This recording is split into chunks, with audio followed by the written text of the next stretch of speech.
អ្នកឈប់ ខ្ញុំចង់ជួបពូកុំខាត់ តើ ខ្ញុំ កូនព្រៃនេះមកពីណានេះគឺជាអធិរាជនៃសម័យបច្ចុប្បន្ន ពូរបស់ខ្ញុំគឺជាអធិរាជបច្ចុប្បន្នអ្វីព្រះនាងយ៉ាហ្គែវបានយាងទៅព្រះរាជវាំងដើម្បីសុំចូលគាល់ជាមួយព្រះចៅអធិរាជតើលោកយាយនិងពូនៅមានលុយទេម៉ាក់ក៏មានលុយដែរលុយទាំងអស់របស់ម៉ាក់គួរតែផ្ដល់ឲ្យលេងហ្គើហេតុអ្វីម្ដាយខ្ញុំត្រូវរស់នៅជាមួយមនុស្សអាក្រក់ម្នាក់នេះបើគាត់មានលុយតើខ្ញុំមិនអាចរស់នៅក្នុងវាំងបានទេយើងនឹងមិនរស់នៅជាមួយបុរសអាក្រក់នោះទៀតទេ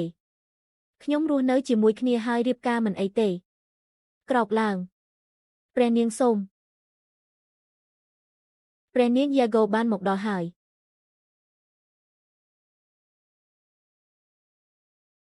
តើកូននេះឬហេតុអ្វីបានជាមានខ្យល់ខ្មៅចេញពីព្រះចៅអធិរាជមានអ្វីខុសអធិរាជគឺផ្កាយពណ៌ស្វាយតើអាចមានខ្យល់កខ្វក់នៅកន្លែងនេះដោយរបៀបណាអ្នកណាវីអ្នកបែបនេះសូមព្រះអង្គជួយរកយុទ្ធធរឲ្យព្រះនាងផងពួកគេធ្វើបាបព្រះនាងរាល់ថ្ងៃតើ Marquis Yenby ចង់ប៉ះបល់ទេពេលខ្ញុំស្លាប់គាត់ក៏ចង់សម្លាប់ស្ត្រីច្បងដែរបាទខ្ញុំមិនចង់បានឪពុកដែលឈួតនេះទៀតទេទៅចង់ Marquis នៃ Yenby ហើយនាំគាត់មកខ្ញុំចង់កាត់ចិត្តរបស់គាត់ចេញហើយមើលថាគេធ្វើពីអ្វី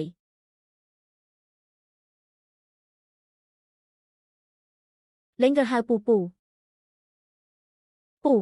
តើអ្នកព្រួយបារម្ភអំពីម្ដាយរបស់អ្នកទេខ្ញុំបាននិយាយថាខ្ញុំបារម្ភពីអ្នក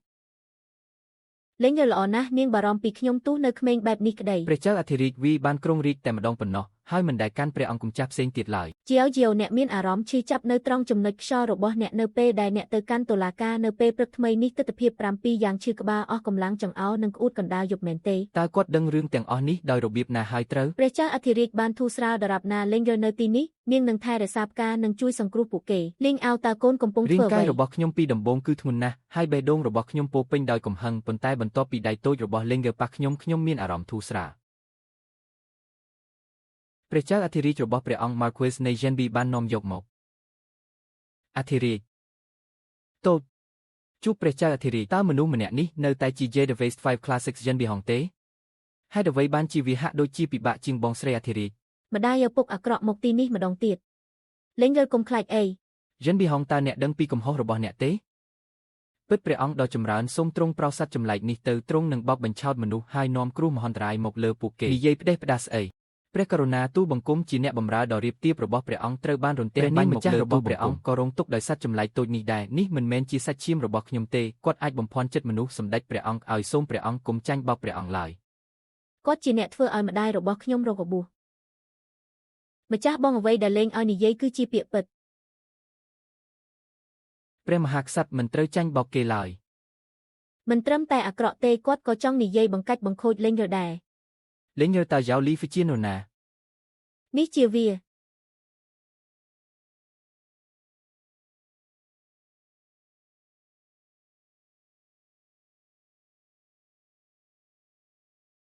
សម័យនេះពិតជាមានព្រះដែលអាចនាំផ្គររន្ទះបាន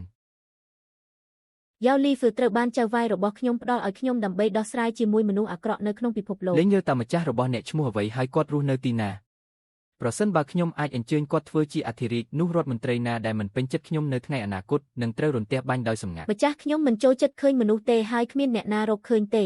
ពេលបូជាចាតើចុះភ្នំនឹងមានគ្រោះមហន្តរាយប្រសិនបើគាត់មិនបង្ហាញខ្លួនអ្នកគួរតែសប្បាយចិត្តអ្វីដែលអ្នកបាននិយាយគឺសមហេតុផលអធិរាជឲ្យតើយើងគួរដោះស្រាយយ៉ាងណាចំពោះការបោកប្រាស់នេះខ្ញុំនឹងសម្លាប់អ្នក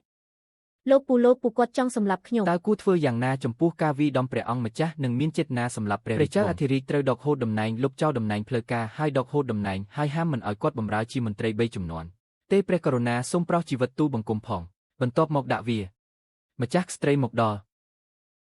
ម៉េចមិនរាយការណ៍ទៅវាំងមុនតើព្រះមហាក្សត្រយានីមកដោយរបៀបណាតើអេជារបស់អ្នកទាំងពីរបានស្លាប់ហើយឬនៅព្រះឯកាកុំបន្ទោសមេត្តាខ្ញុំអីនេះគឺជាចៅរបស់យើងមែនទេម៉ាក់គាត់ជាសាច់ឈាមរបស់ខ្ញុំលេង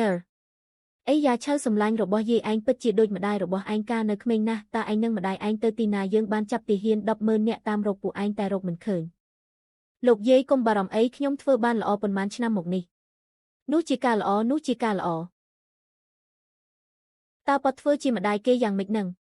បុតខុសហើយដែលធ្វើឲ្យគ្រួសាររាជវង្សត្រូវអាម៉ាស់មុខបើបរិសម្នាក់នេះមិនមែនជាមនុស្សល្អទេឯងមិនបាច់ត្រឡប់ទៅវិញទេយើងនឹងសម្រេចចិត្តឲ្យឯងលែងលះបរិសអាក្រក់ម្នាក់នេះលេងយល់មិនចូលចិត្តគាត់ហើយមិនចង់ឲ្យគាត់ធ្វើជាឪពុករបស់ខ្ញុំនាងចង់ស្វែងរកឪពុកដែលមានរូបរាងល្អម្ដងទៀតឯងឃើញតែសំបីតែលេងនៅក្មេងក៏យល់ដឹងច្រើនដែរយកប្តីចុងមួយទៀតក៏មិនអីដែរលោកយាយតើប្តីចុងជាអ្វីអ្នកណាប្តីចង់គឺជាគុយទាវមែនទេមិនមែនថាអ្នកអាចមានឪពុកតែម្នាក់នោះទេ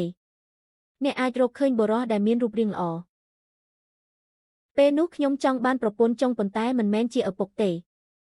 Monster Queen តើអ្នកអាចនិយាយបែបនេះនៅចំពោះមុខលេងឬយ៉ាងដូចម្ដេចពួកគេបានបង្ខូចឈ្មោះព្រះរាជវង្សានុវង្សមានឋានៈខ្ពង់ខ្ពស់មិនគួរមើលងាយខ្លួនឯងទុកឲ្យគេមើលងាយអ្នកដទៃឡើយម្ដាយនិយាយត្រូវឲ្យប្រុសស្អាតគេហៅថាមានស៊ូដូច្នេះតើស្ត្រីមានរូបរាងល្អហើយអ្វីអ្នកនៅតែមានភាពភ័យខ្លាចក្នុងការញឹមនៅពេលដែលនារីដ៏ស្រស់ស្អាតម្នាក់នេះញឹមដាក់អ្នកមុខមិនឈឺទៀតទេមែនទេបើអ្នកមិនបានប្រាប់ខ្ញុំទេខ្ញុំស្ទើរតែភ្លេចហើយម្ដាយអ្នកនៅទីនេះនៅពេលត្រឹមត្រូវខ្ញុំមានរឿងចង់ប្រាប់អ្នកតើវាជាអ្វីខ្ញុំគិតថាលេងបានបណ្ដុះសមត្ថភាពអមតៈពេលនៅទីនោះគឺលេងដែលបានសង្គ្រោះខ្ញុំពីវិមានបើមិនដូច្នោះទេខ្ញុំនឹងមិនអាចចូលក្នុងវាំងទាំងរស់បានឡើយតើឯងមានសមត្ថភាពពិសេសមែនទេយាយឲ្យខ្ញុំកំពុងប្រាប់អ្នកថាគ្រោះមហន្តរាយចិត្តកើតឡើងចំពោះអ្នកហើយតើអ្នកបាននិយាយអ្វីហេតុអ្វីជីដូនខ្ញុំនិងពូខ្ញុំទាំងពីរមានជំងឺដើមទ្រូងធំអូនសម្លាញ់ពេលនេះសុខសប្បាយជាទេយាយខ្ញុំខ្លាចអ្នករស់នៅមិនបានយូរអ្វីលេងយល់តើអ្នកដឹងទេថានេះជាបទឧក្រិដ្ឋនៃការនិយាយមិនពិតព្រះនាងមេតាស្ត្រីម្នាក់នេះបាននិយាយកុហកបោកប្រាស់មនុស្សជាច្រើនដងហើយឥឡូវនេះនាងថែមទាំងហ៊ានជេរអ្នកលេងយល់សូមកុំឆ្លើយខ្ញុំមិនបាននិយាយអ្វីមិនសមហេតុសមផលទេយាយឲ្យថ្ងៃនេះគេងយូរហើយពិបាកហូបឬផឹកមែនទេនោះជាសិទ្ធម៉ាក់ម៉េចមិនប្រាប់ខ្ញុំពីរឿងនេះមុនគ្រូពេទ្យអធិរាជក្នុងវាំងបាននិយាយថាខ្ញុំមានសុខភាពល្អប៉ុន្តែខ្ញុំតែងមានអារម្មណ៍ថាមានអ្វីមួយមិនត្រឹមត្រូវលោកយាយអ្នកត្រូវបានបណ្ដាសាដោយនរណាម្នាក់ហើយវាគឺជាបណ្ដាសាដ៏សាហាវបំផុតក្នុងលោកតើធ្ងន់ធ្ងរទេលីងតើអ្វីដែលអ្នកនិយាយពិតត្រូវហើយនេះគឺជាអំពើមួយដែលគេដាក់មកលើគ្រួសារស្ដេចមនុស្សធម្មតាដូចជាយើងមិនអាចបន់សាអំពើនេះបានដោយញីទេប៉ុន្តែដរាបណាខ្ញុំនៅទីនេះអ្វីគ្រប់យ៉ាងគឺជាបញ្ហាតូចតាចលីងគួចពិតមិនមែនពិតនោះទេ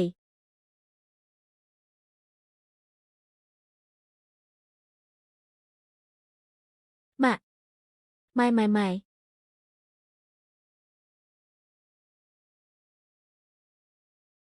វាល្អណាស់ហៅពេទ្យលួងមកឲ្យខ្ញុំ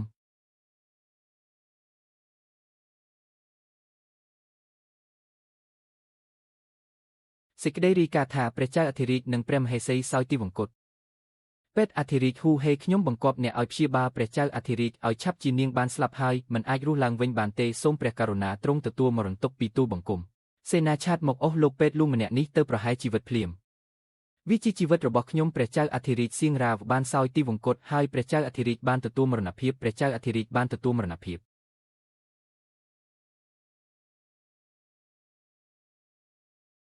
មាតាដឹងខ្លួនឡើងមរណទុក្ខរបស់ខ្ញុំពិតព្រះអង្គដ៏ចម្រើនតថាគតប្រាប់អ្នកពីយូរមកហើយថាស្ត្រីនេះជាគ្រោះមហន្តរាយម្ចាស់កត្រីតើអ្នកនឹងធ្វើអ្វីឥឡូវនេះនាងគឺជាអ្នកសម្លាប់ម្ចាស់ស្ត្រីថេណាឲ្យឆាប់មកចាប់នាងភ្លាមទេព្រះរាជារបស់ខ្ញុំទេកុំធ្វើបាបលេងយល់សូមទទួលការស្ដីបន្ទោសជាមួយខ្ញុំអ្នកណាថាគាត់ស្លាប់គាត់មិនទាន់ស្លាប់ទេគ្រូពេទ្យលួងបាននិយាយថាគាត់បានសោយទីវង្គតហើយលេងយល់ពិតជានៅរស់ទេ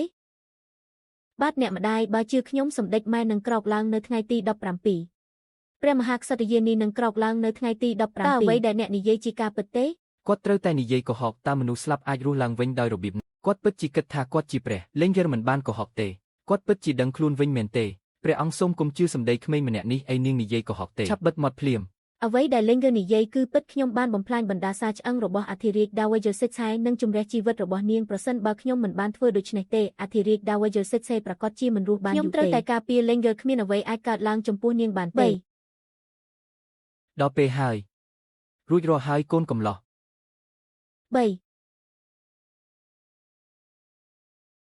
ហេតុអ្វីមេតាមិនទាន់ដឹងខ្លួនទៀតព្រះនាងឲ្យប្រញាប់ឡើងសូមឲ្យលេងយល់ចាក់ចេញពីវាំងឲ្យបានឆាប់ចិត្តដល់ពេលហើយហេតុអ្វីបានជាយាយមិនទាន់ភ្ញាក់ព្រះអង្គទូលបង្គំបាននិយាយហើយថាក្មេងស្រីនេះនិយាយកុហកទេអ្នកយាមឆាប់យកលីងអោទៅឃុំក្នុងគុកភ្លាមបាទ កុំចាប់បុតខ្ញុំអី អធិរាជស្ត្រីម្នាក់នេះបានសម្លាប់អធិរាជដាវយសិកឆៃដូច្នេះសូមឲ្យខ្ញុំកំចាត់នាងនៅនឹងកន្លែង បងប្រុសកុំសម្លាប់នាងឯងនាងគឺជាសាច់ឈាមរបស់ខ្ញុំ ទៅឋានរកទៅ អត់ទេខ្ញុំមិនអីទេ ឈប់ភ្លៀង